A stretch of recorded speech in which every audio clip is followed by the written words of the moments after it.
الحمد لله نحمده ونستعينه ونستغفره ونؤمن به ونتوكل عليه ونعوذ بالله من شرور أنفسنا ومن سيئات أعمالنا من يهده الله فلا مضل له ومن يضلله فلا هادي له ونشهد أن لا إله إلا الله وحده لا شريك له ونشهد أن سيدنا وسندنا وحبيبنا وشفيعنا محمدا عبده ورسوله وصلى الله تعالى عليه وعلى آله وأصحابه وبارك وسلم تسليما كثيرا أما بعد فأعوذ بالله من الشيطان الرجيم بسم الله الرحمن الرحيم ومن يطع الله ورسوله فقد فاز فوزا عظيما صدق الله العظيم صدق رسوله النبي الكريم ونحن على ذلك لمن الشاهدين والشاكرين والحمد لله رب العالمين آمين الله خير الرحمن ولا قوة إلا بالله العلي صلى الله عليه وسلم.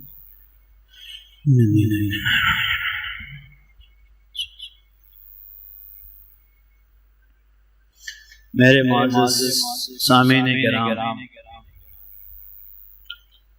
سب سے پہلے تو اللہ رب العزت کی بارگاہ میں یہ دعا فرمائے کہ اللہ رب العزت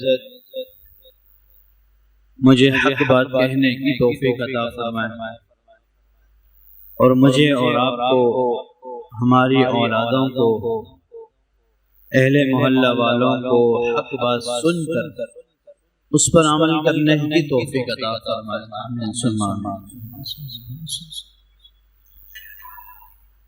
آپ کے سامنے میں نے گزشتہ جمعۃ المبارک میں نبی کریم صلی اللہ علیہ وسلم کی محبوب ذات اور آپ صلی اللہ علیہ وسلم کے نواسہ حضرت حسین رضی اللہ تعالی عنہ کے بارے میں کچھ گزارشات پیش کی تھی. ان کا بچپن میں کس طرح سے وقت گزارنا اور ان کا بچپنا کیسے گزرا اور کن احباب کے ماتحت رہ کر ان کی تربیت ہوئی، کن احباب کے جو دست شفقت سے وہ سرشاد ہوئے اور انہوں نے علم کیسے حاصل کیا اور ان کی ذات کیا تھی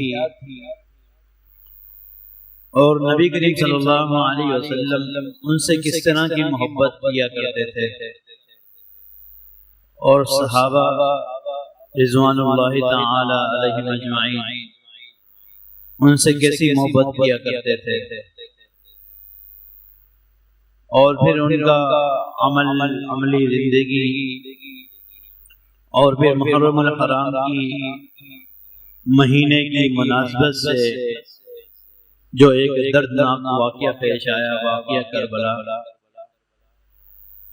کچھ گزارشات میں نے ان کی بھی آپ کے سامنے پیش کی تھی کہ وہ جو دردناک واقعہ پیش آیا تھا اس واقعے نے امت کو کیا سبق دیا. حضرت حسین رضی اللہ تعالی انہوں نے اس شہادت کے جام کو کیوں پیا، کیا مقصد تھا اس کے پیچھے، کیا ان کے پیچھے سوچ تھی، کیا اسلام نے امت مسلمہ کو پیغام دینا تھا؟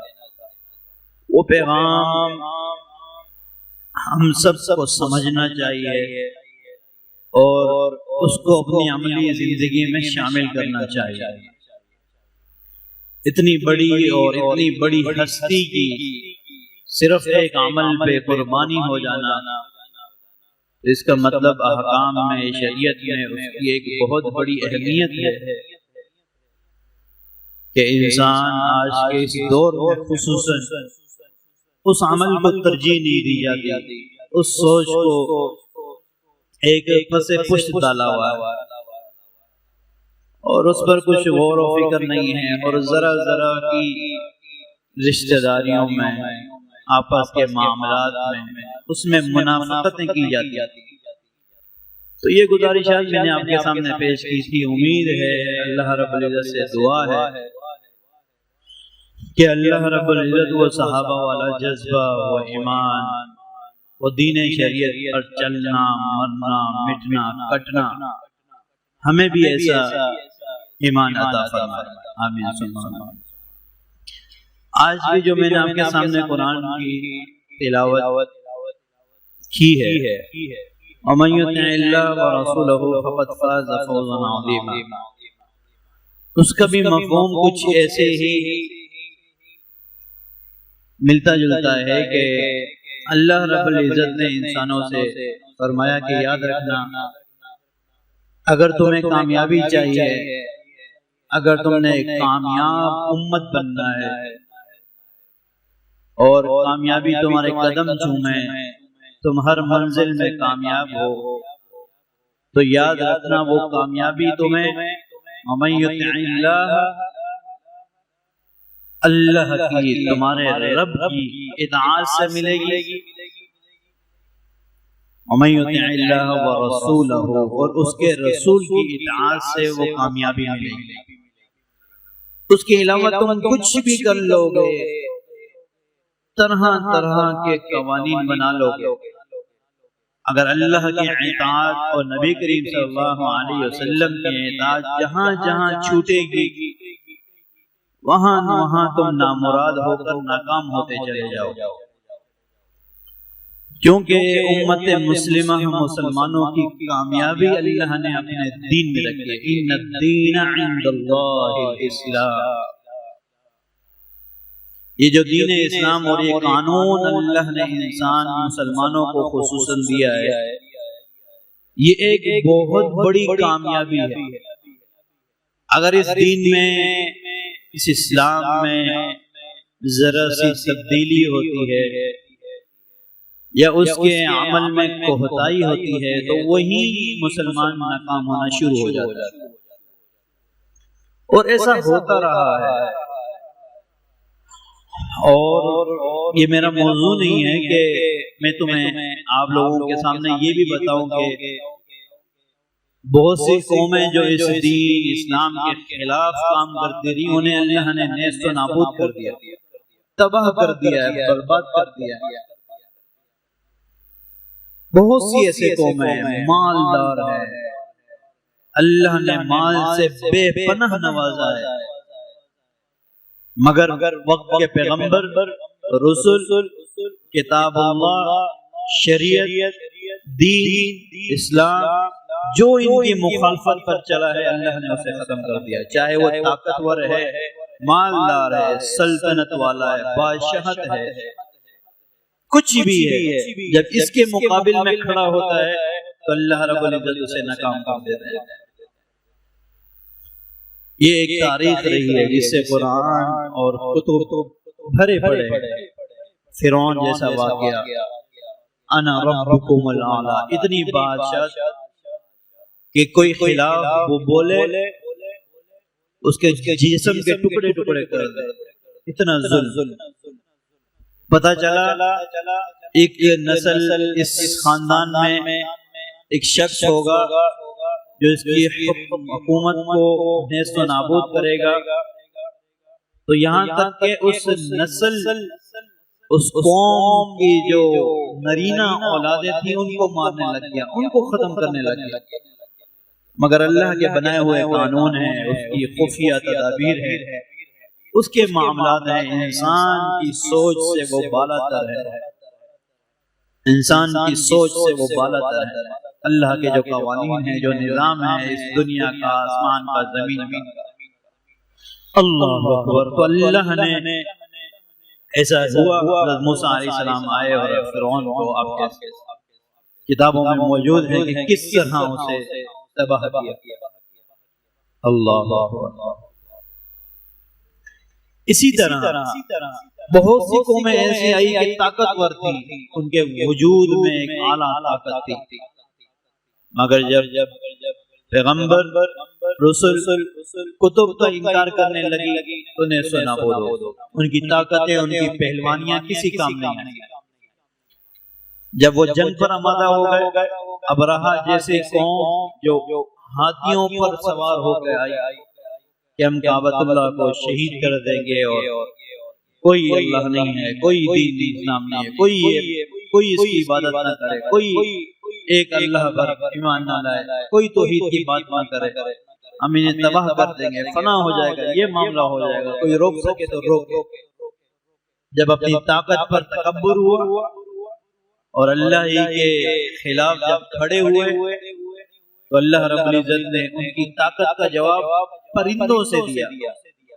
اور ایک تفسیر میں پڑھ رہا تھا، انہوں نے لکھا کہ اللہ چاہتے تو ہاتھیوں کے برابر ہاتھی لے آتے، اللہ چاہتے تو ان ہاتھیوں کو ہی ان کی مخالفت میں استعمال کرتے، مگر اللہ نے پرندوں سے اور کنکریوں سے انہیں تباہ کیا۔ بتایا تمہاری دنیا کی سب سے طاقتور جانور اور تمہاری طاقت میرے ایک کنکر کے برابر بھی نہیں۔ بتایا گیا، ایک درس دیا گیا کہ تم جتنے بھی طاقتور ہو جاؤ، اللہ کے ہاں تم کمزور ہو، اللہ کے سامنے تم کمزور ہو۔ فما لہ من قوت ولا ناصر، جب وہ پکڑ پر آئے تو کوئی مدد کرنے والا نہیں ہے، جب وہ پکڑنے پر آئے ان بطش ربک لشدید، تو کوئی اس کی سخت ترین پکڑ سے نہیں بچا سکتا۔ یوم لا تملک نفس لنفس شیئا، کوئی نفس ایسا نہیں کہ کسی نفس کو بچا لے، زمین میں چھپ جائے، دھنس جائے، پہاڑوں پر چڑھ جائے، محلات بنا کر اس کے اندر مدفون ہو جائے، چھپ جائے، نہیں، کوئی ایسی دیوار نہیں۔ پہاڑوں سے برابر بھی کوئی سخت دیوار بنا سکتا ہے؟ کوئی انسان یہ کہے ہم نے کنکریٹ کی دیوار بنائی ہے، فلانا کانسرٹ کے لیے دھماکہ، کوئی اثر نہیں کرے گا۔ بل پروف بنائی ہے، گاڑی بل پروف بنائی ہے، یہ بنا لیا، کیا اس پر بھی انسان بیٹھ کر یہ کہہ سکتا ہے کہ اب میں موت سے غافل ہوں، اب مجھے موت نہیں آئی؟ ایسا ہے؟ نہیں ہے۔ چاہے وہ کافر ہو، مشرک ہو، یہودی ہو، نصرانی ہو، ہندو ہو، مرنا اس نے ایک دن ہے، اس کو یہ ذہن میں، دماغ میں بسا ہوا۔ اور بحیثیت مومن تو یہ زیادہ ایمان ہے، پختہ ایمان ہے کہ ثم الینا ترجعون، کہ ہم نے تو اللہ کی طرف لوٹ کر جانا ہی جانا ہے، جانا ہی جانا ہے اللہ کی طرف لوٹ کر۔ دنیا میں کچھ بھی کر لیا جائے، لوٹنا اللہ کی طرف۔ تم کیا پہاڑوں سے سخت دیوار بنا سکتے ہو؟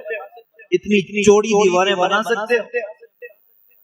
والجبال اوتادا، ایسی سخت دیواریں جو اللہ ان کی قسمیں اٹھا رہا ہے کہ اتنے سخت میخے میں نے زمین میں بنائے ہیں، نہیں بنا سکتے، مگر اسے روئی کے طرح چلایا جائے گا، روئی کی طرح، جیسے روئی ہوتی ہے نا، دھواں ہوتا ہے، دھوئیں کی طرح پہاڑوں کو اٹھا کر روانہ کیا جائے گا جب قیامت آئے گی۔ کوئی اللہ کے ہاں کوئی طاقتور چیز نہیں، کوئی سخت نہیں، کوئی بھاری نہیں، کوئی آلہ نہیں، کوئی عرفہ نہیں۔ اللہ جب پکڑ پر آئے تو انسان کو کوئی نہیں بچا سکتا۔ تو اسی طرح میں آپ کے سامنے یہ کہہ رہا تھا، یہ جو دین اسلام ہے اور شریعت ہے، اور پھر جو ان لوگوں اس دین پر جو لوگ چلے، جیسے ہم نماز میں پڑھتے ہیں اہدنا الصراط المستقیم صراط الذین انعمت علیہم غیر المغضوب علیہم ولا الضالین، ہمیشہ اللہ سے دعا کرتے ہیں یا اللہ ایسی ہمیں ہدایت دے کہ جو ایسے راستوں پر چلے جن پر تیرا انعام ہے۔ تو کون لوگ چلے؟ انبیاء چلے، صحابہ چلے، نیک لوگ چلے، تابع چلے، تبع تابعین چلے۔ جو نیک لوگ چلے، ومن یطع اللہ، اللہ کی بھی اطاعت کی، رسول کی بھی اطاعت کی، فقد فاز فوزا عظیما، وہی لوگ کامیاب ہوتے ہیں۔ اب آئے ذرا صحابہ کی زندگی پر، کیونکہ محرم کا مہینہ اور میں نے حضرت عمر کی شہادت پر گفتگو کی، حضرت حسین کی شہادت پر، ان کے اعمال پر، ان کی زندگی پر آپ کو گزشتہ جمعے کچھ گزارشات پیش کی، اور ان کی شہادت کا اتنا بڑا واقعہ، اس سے جو ہمیں سبق لینا چاہیے وہ ذکر کیا۔ تو تمام صحابہ کی بھی کچھ نہ کچھ بات ہونی چاہیے۔ صحابہ رضوان اللہ تعالی علیہم اجمعین، جیسے اللہ نے انبیاء میں، رسل میں، پیغمبروں میں نبی کریم صلی اللہ علیہ وسلم کو جیسی ہستی کو، ذات کو اعلیٰ اور محبوب رکھا، ایسے اللہ نے نبی کریم صلی اللہ علیہ وسلم کو ساتھی بھی ایسے محبوب اور چن کر عطا کیا۔ ایسے ایسے صحابی کہ نبی کریم صلی اللہ علیہ وسلم سے ایسی محبت کہ زبان سے لفظ نکلتا اور کہتے صدقتا، اے اللہ کے پیغمبر آپ نے سچ کہا، آپ نے سچ کہا، آپ جھوٹ کہہ ہی نہیں سکتے۔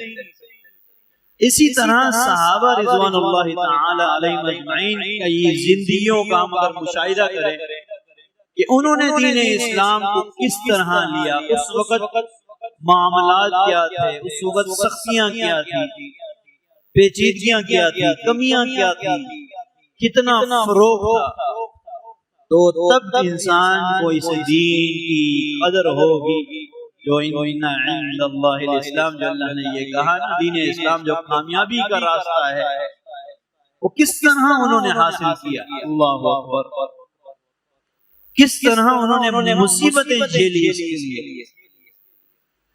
بہت سے مشہور واقعات ہیں، ان واقعات کو مستقل بیان کروں گا تو وقت ہی ختم ہو جائے گا۔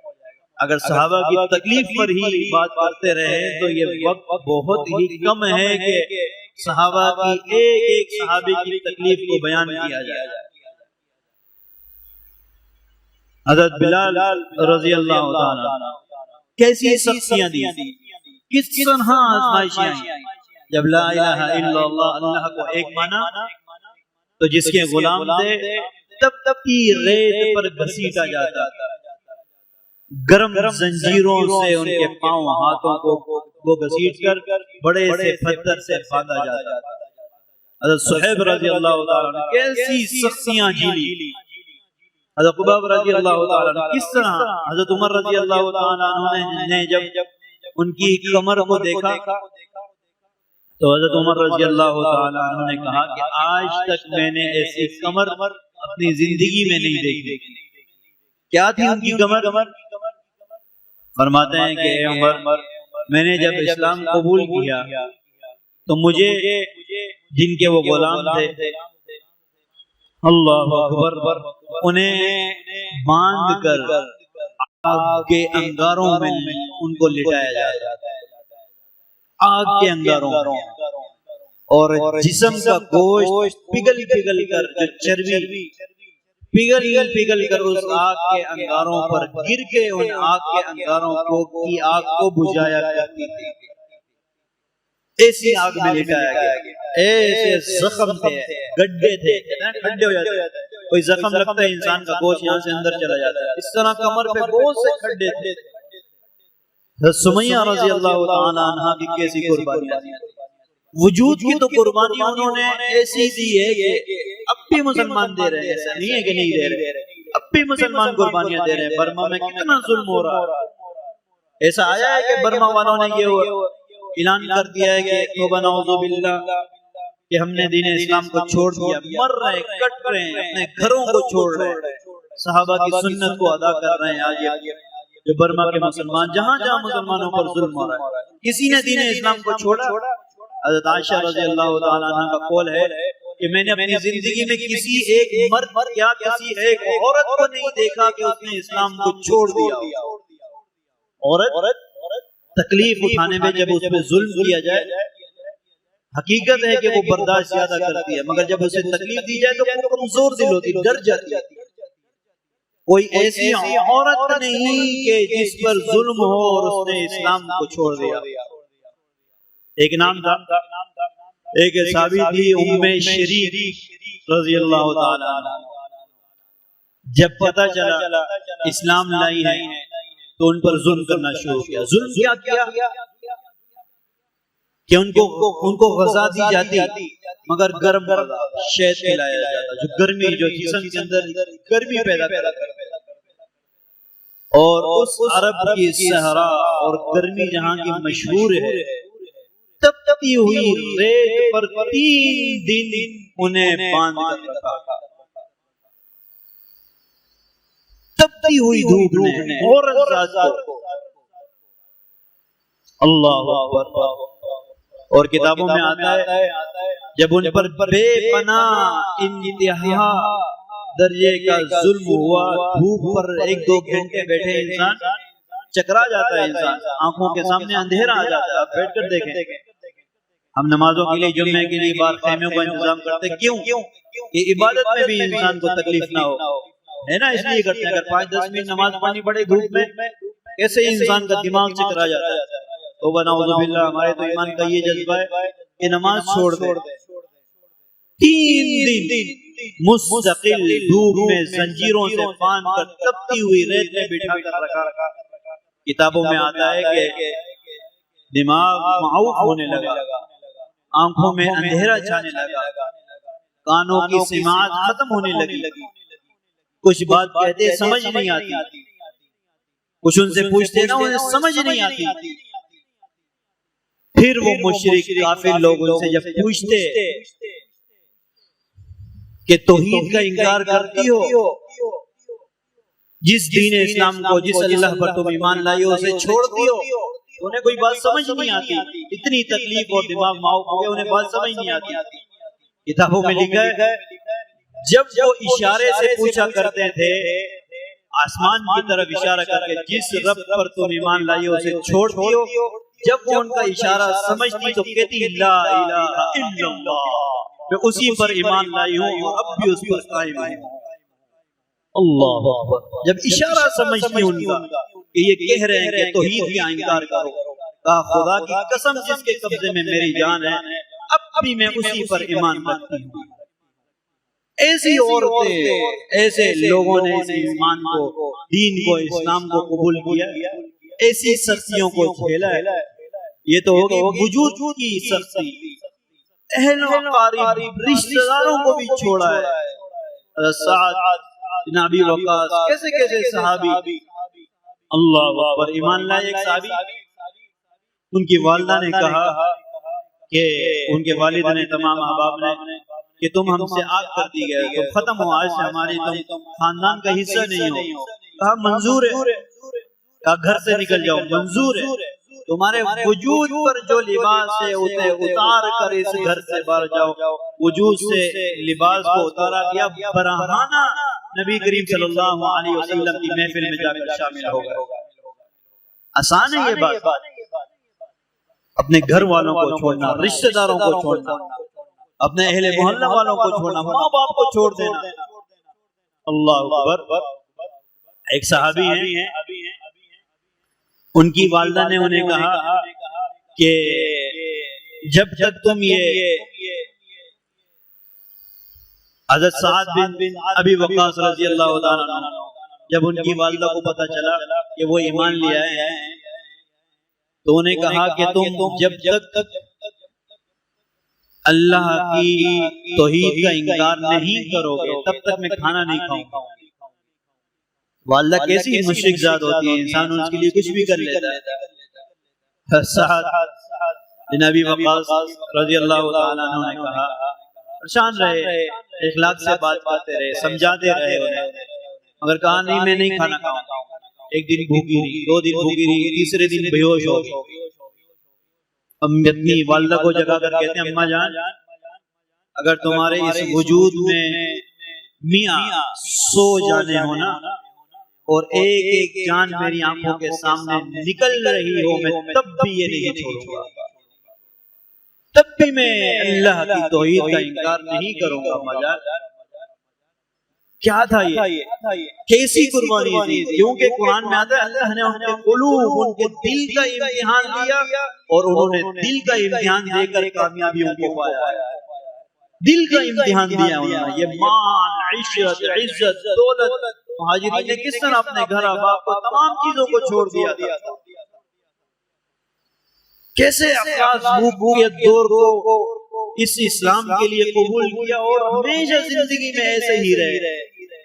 بڑی قربانیوں سے خدا کی قسم یہ دین ہم تک پہنچا ہے، بڑی سختیاں جھیلی ہیں لوگوں نے، صحابہ نے اپنے گھروں کو، رشتہ داروں کو، اہل محلہ کو، تمام چیزوں کو پناہ کیا ہے دین پر، اور پھر اپنی زندگیوں کو اللہ کے حکموں کے تابع بھی کیا ہے۔ جب دین اسلام کو قبول کیا ہے اس سختیوں سے، انسان یہ کہتا ہے نا یار میرے بیٹے نے اتنی محنت کی ہے، اسے کوئی استاد اگر پیپر چیک کر رہا ہو اور اسے پتا ہو یہ طالب علم بہت ہی محنت کرنے والا ہے، محنت کش ہے، جب اس کا پیپر سامنے آتا ہے، اس کا نام پڑھتا ہے تو دل میں خود تھوڑی محبت اور اس پر رحم آتا ہے کہ یار محنت کرتا ہے، اگر کچھ غلط بھی لکھا ہے وہ اسے نمبر دے ہی دیتا ہے، کم سے کم فیل نہیں کرتا اس کی محنت۔ تو اتنی قربانیوں کے بعد بھی ان کے اعمال کی طرف آپ اگر نگاہ کریں گے، یہ ان کی قربانیوں کا جو میں نے ذکر کیا، ان کے اعمال ہی کی طرف ہم نے نگاہ کرنی ہے کہ ان کے پھر اعمال کیسے تھے، ان کی دیانت کیسی تھی، ان کی گفتگو کیسی تھی، ان کا اعمال کیسا تھا، حضور سے محبت کیسی تھی، تعلق کیسا تھا، قرآن پر عمل کیسے تھا۔ یہ جو قرآن میں ان کی تعریفیں ہوئی ہیں نا، رضی اللہ تعالیٰ عنہ، اللہ ان سے راضی ہے، وہ اللہ سے راضی ہیں، فوزاً عظیمہ، بڑی کامیابی ہے، اجراً عظیمہ، بڑا عمل ہے، غیر ممنون، ایسے بدلہ دیا جائے گا جو کبھی بند ہی نہیں ہوگا، کامیاب ہیں۔ یہ کیوں ہے؟ ان کے پاس مال تھی، عزت تھی، عشرت تھی، دولت تھی، بڑے بڑے گھر تھے یا فیکٹریاں تھی، مالک تھے کسی چیز کے؟ نہیں، کیا تھا؟ اعمال صالحات۔ بس آج جو ان کا نام موجود ہے کتابوں میں، ان کے اعمال کی وجہ سے، ان کے کردار کی وجہ سے۔ اللہ اکبر، صحابی ہیں، غزوہ احد کے شہید ہیں۔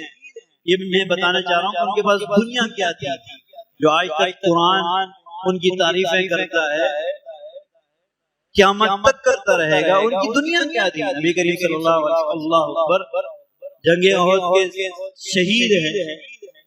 حضرت صہیب رضی اللہ تعالیٰ عنہ غالباً کیا نام ہے، جنگ احد میں شہید ہوئے، پتہ چلا شہید ہو گئے، ابھی گودے کفن دے، تو ان کے پاس ملکیت میں ایسا کفن نہیں تھا کہ ان کو پورا ڈھانک دیا جائے۔ سر ڈھانکتے تھے تو پاؤں ننگے ہو جاتے تھے، پاؤں ڈھانکتے تھے تو سر ننگا ہو جاتا تھا، اور شہید ہیں غزوہ احد، جنتی ہیں، اور ایک کپڑا نہیں ہے جو جسم میں جن کو ان کو لپیٹ کر دفنا دیا جائے۔ نبی کریم صلی اللہ علیہ وسلم نے فرمایا ایسا کرو، ان کی چادر سے ان کے سر کو ڈھانپو اور پاؤں کو گھاس سے ڈھانپ کر مدفون کر دیا جائے، دفن کر دیا جائے۔ ایسے دفن ہوئے ہیں، ایسے انہوں نے اپنے اہل و عیال کو چھوڑا ہے، اپنی آسانیوں کو، آسائش کو چھوڑا ہے، اور اس طرح دین راہ میں قربان ہو کر گئے ہیں۔ تو خدا را اگر ہم نے کامیابی چاہیے، اللہ کی رضا چاہیے، قرب چاہیے، دلوں میں اطمینان اور سکون چاہیے، تو ان کے اعمال کی طرف نگاہ کرنی پڑے گی، ان کی قربانیوں کی قدر کرنی پڑے گی، ان کی طرح ہمیں اپنی زندگی بنانی پڑے گی۔ ایسے نہیں ہے کہ حضرت عمر رضی اللہ تعالیٰ عنہ کتنے غصے کے بڑے تھے، حضرت ابو بکر صدیق رضی اللہ عجیب کیسا مرتبہ درجہ تھا، مگر جب بچے سامنے آتے تو بچوں کے سامنے بچے والے ہو جاتے. کیوں؟ امت کو درس دیا کہ بڑے ہو چھوٹوں پر شفقت کرنی ہے. حضرت حسین کو کاندھے پر اٹھا کر گھوما کرتے تھے، اپنے کاندھوں پر اٹھا کر گھوما کرتے تھے. حضرت نبی کریم صلی اللہ علیہ وسلم نے خود حضرت حسن حسین کو اپنے کاندھوں پر اٹھایا ہے. کیوں کہ درس دیا ہے اپنے اولاد سے بھی محبت کرو، مومن ہو مسلمان ہو جو اللہ نے اولاد سے نوازا ہے قدر کرو. اہل خانہ ہے تم مسلمان ہو، ان کے ساتھ تمہارا برتاؤ کیا ہے. حضرت عائشہ رضی اللہ تعالی عنہا سے حضور کا کس طرح کا تعلق تھا؟ بیوی تھی نا، زوجہ تھی. ہماری بھی بیویاں ہیں، ہماری بھی زوجہ ہیں. ہمارا کردار ان کے ساتھ کیسا ہے؟ ہم بھی تاجر ہیں، ہماری تجارت کیسی ہے؟ ہماری امانت داری کیسی ہے؟ ایک صحابی ہیں، نبی کریم صلی اللہ علیہ وسلم کے پاس آئے اور کہا کہ یہ مجھے 100 اشرفیاں کہیں سے ملی ہیں، انہیں میں کیا کروں؟ نبی کریم صلی اللہ علیہ وسلم نے کہا اسے رکھو اور اعلان کرو اس کے مالک کو تلاش کرو. پورا سال گزر گیا، کتابوں میں آتا ہے کہ وہ اس کے مالک کو تلاش کرتے رہے، ایک اشرفی بھی خرچی نہیں. دوسرے سال حضور کی خدمت میں پیش ہوئے، کہا یا رسول اللہ اس کا مالک نہیں ملا. کہا پھر تلاش کرو، دوبارہ رجوع کرو، دوبارہ تلاش کرو. دوبارہ تلاش کرنے لگے، 2 سال گزر گئے، تیسرے سال پھر آئے. نبی کریم صلی اللہ علیہ وسلم نے کہا اب بھی اس کے مالک کو تلاش کرو، مل جائے تو فبیہا اسے دے دینا ورنہ تم خرچ کر لو. 3 سال وہ 100 اشرفیاں اپنے پاس رکھ کر اس کے مالک کو تلاش کرتے رہے. کیا تھی؟ وہ امانت داری تھی، وہ ایمان تھا دل میں، وہ جذبہ تھا. ہمیں تو یہاں موبائل مل جائے تو بس استغفر اللہ، چاہے ہم جتنے مالدار ہیں اس میں موبائل کو بیچوں گا، میں یوز کروں گا، اپنے اولاد کو دوں گا، انہیں بھی نافرمانیوں میں لگاؤں گا. ایسے ہی ہو رہا ہے.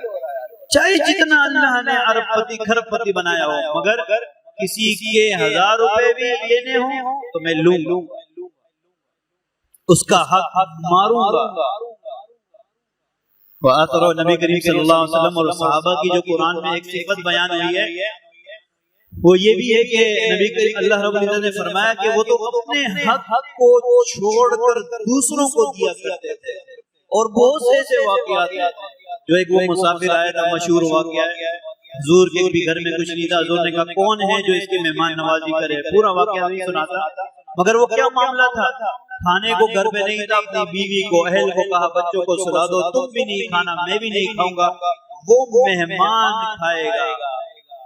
وہ مہمان پیٹ بھر کر کھا لے، اپنے حق کو بھی وہ چھوڑ کر لوگوں کو کھلایا کرتے تھے.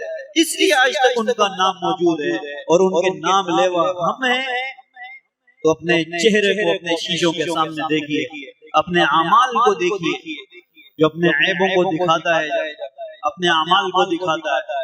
آج رونا ہے، برما میں ظلم ہے، برما میں ظلم ہے، چیچینیا میں ظلم ہے، فلانا میں ظلم ہے، امریکہ کی ایسی کی تیسی، اس کا ایسی کی تیسی. جو ہم یہ دعائیں کرتے ہیں نا ربنا ظلمنا انفسنا، وہاں برما میں مسلمانوں پر ظلم کیا جا رہا ہے. تم جو اپنے نفسوں پر ظلم کو کر رہے ہو اس کا بدلہ کون دے گا؟ میں جو اپنے نفس پر گناہ کر کے اللہ کی نافرمانی کر کے ظلم کر رہا ہوں اس کا جواب دے کون ہوگا؟ اس کی سوچ و بچار کون کرے گا؟ اس کی سوچ و بچار کون کرے گا؟ آج ہم میں سے ہر شخص اپنے وجود پر جو اللہ کی نافرمانی کر کے جو ظلم کر رہا ہے اس کی سوچ کرنے لگ جائے، اتفاق محبت اخوت سے زندگی گزارنے لگ جائے، میری گردن کاٹ دینا کوئی مسلمانوں کی طرف انگلی بھی اٹھائے. مسلمان ایک مسلمان ہزاروں پر بھاری ہو سکتا ہے کیونکہ اسے موت سے ڈر ہی نہیں ہے. کافر مشرک لڑے گا مگر مرنے سے ضرور وہ ہوگا، ڈرے گا میرے بچوں کا کیا ہوگا، میں مر جاؤں گا کیا ہوگا. ہم مریں گے تو کامیابی پائیں گے، مریں گے تو جنت ملے گی، شہید ہوں گے جنت ملے گی. ہمارا تو ایمان ہے. ایسا ہی نہیں بدر کے اتنے کم صحابیوں نے اتنی بڑی فتح کر لی. کیوں؟ مومن تھے، ایمان تھا، جذبہ تھا، ظلم نہیں کرتے تھے اپنی نفسوں پر. خدا را جہاں جہاں مسلمانوں پر ظلم ہو رہا ہے اللہ ان کو اس ظلم سے محفوظ فرمائے. مگر اپنے وجود کو بھی ظلم سے باہر نکالیں.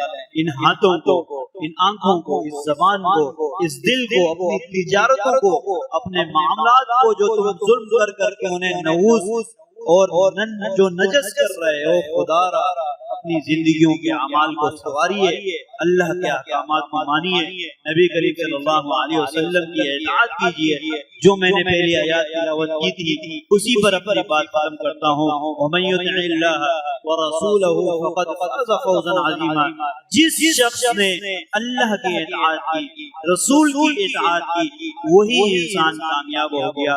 اللہ رب العزت سے دعا ہے مجھے، آپ کو، ہماری اولادوں کو، اہل امت مسلمہ کو، تمام کو اللہ کی اطاعت، رسول کی اطاعت کرنے والی زندگی عطا فرمائے. وآخر دعوانا الحمدللہ رب العالمین.